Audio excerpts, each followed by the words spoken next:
അങ്ങനെ കുറേ നാളുകൾക്ക് ശേഷം ഒരു വീഡിയോ ആയിട്ട് സ്വന്തം വോയിസിൽ വന്നേക്കാണ് കേട്ടോ. അപ്പോൾ രാവിലെ എഴുന്നേറ്റ് ഞാനൊരു ഇഡ്ഡലി ഉണ്ടാക്കി. തലേദിവസത്തെ സാമ്പാർ ഇരിപ്പുണ്ടായിരുന്നു. അപ്പോൾ അത് കൂട്ടിയാണ് കേട്ടോ ഇഡ്ഡലി രാവിലെ കഴിച്ചത്. കുഞ്ഞിച്ചെറുക്കൻ രാവിലെ തന്നെ എൻ്റെ കൂടെ ഇങ്ങ് എഴുന്നേറ്റ് പോരും, ഒന്നും ചെയ്യാൻ സമ്മതിക്കത്തില്ല. അപ്പോൾ ഇത് അവനെ ഒരു ക്യാരറ്റിൻ്റെ കഷ്ണം എടുത്ത് സാമ്പാറിൽ നിന്ന് എടുത്ത് കഴുകി പെറുക്കി കൊടുത്തു നോക്കി. അവൻ ടേസ്റ്റ് ചെയ്ത് നോക്കി, അവൻ ഇഷ്ടപ്പെട്ടെന്നില്ല, തുപ്പി കളയായിരുന്നു.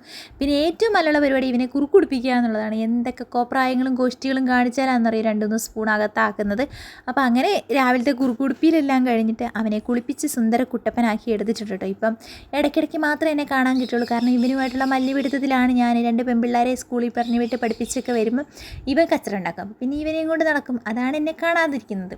അങ്ങനെ ഞങ്ങളെന്നാൽ കുളിപ്പീരൊക്കെ കഴിഞ്ഞപ്പോൾ ഇവന് ഉറക്കം വരുന്നില്ല. അപ്പോൾ എന്നാൽ ചെടിയുടെ അടുത്തേക്കൊക്കെ ഒന്ന് പോയേക്കാം, കുറച്ച് കട്ട് ചെയ്തെടുക്കാനുണ്ടെന്ന് വിചാരിച്ച് അങ്ങ് പോയി. അപ്പോഴത്തേക്കും പെരും വെയിലായിരുന്നു കേട്ടോ. അവിടെ നിൽക്കാൻ പറ്റില്ലായിരുന്നു. കൊച്ചിനെയും കൊണ്ട് പോയി വെയിലടിപ്പിച്ച് അതിന് അസുഖമൊന്നും വരത്തില്ലെന്ന് വിചാരിച്ച് വേഗം ഞാൻ അകത്തേക്ക് കയറി പോന്നു കേട്ടോ. അപ്പം മുറിച്ചെടുത്ത ചെടീനെ കുഴിച്ചിടാൻ സമയം കിട്ടിയില്ല. അപ്പോൾ അതിനെ കുരിഞ്ഞ് കളയാൻ പറ്റത്തില്ലല്ലോ.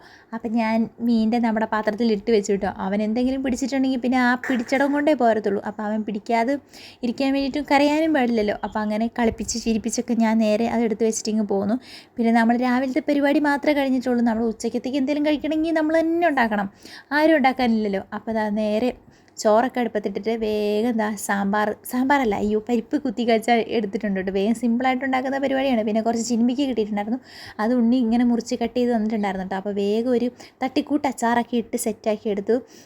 നമ്മുടെ അച്ചാറൊക്കെ റെഡിയായി. 3 കുഞ്ഞു കുപ്പിക്കകത്തൊക്കെ ആക്കി റെഡിയാക്കി വെച്ചിട്ടുണ്ടായിരുന്നു. പിന്നെ ചിക്കൻ്റെ പാർട്സ് എടുത്തിട്ട് ചിക്കൻ മേടിച്ചുകൊണ്ട് അതിൽ നിന്ന് പാർട്സ് മാത്രം കട്ട് ചെയ്തൊക്കെ എടുത്തിട്ട് അതായത് നല്ല കുരുമുളക് പൊടി ഇട്ടിട്ട് ഫ്രൈ ചെയ്ത് എടുത്തിട്ടുണ്ട്. അപ്പം നമ്മുടെ ചോറിനുള്ള കറികളെല്ലാം റെഡിയായി. സാമ്പാറല്ല, പരിപ്പ് കുത്തി കച്ചിയതും ഉണക്കമീൻ വറുത്തതും നമ്മുടെ ചിക്കൻ്റെ പാർട്സ് കറിയും കുറച്ച് അച്ചാറും ഇതെല്ലാം കൂടെ കൂട്ടിയെടുത്തിട്ട് ഞാൻ ചോറുണ്ണാണ്. എല്ലാവരും കഴിച്ച് കഴിഞ്ഞു കേട്ടോ. പിള്ളേരെല്ലാം കഴിച്ച് കഴിഞ്ഞിട്ട് ഞാനിതാ വേഗം വാരി വലിച്ച് കഴിക്കുവാണേ.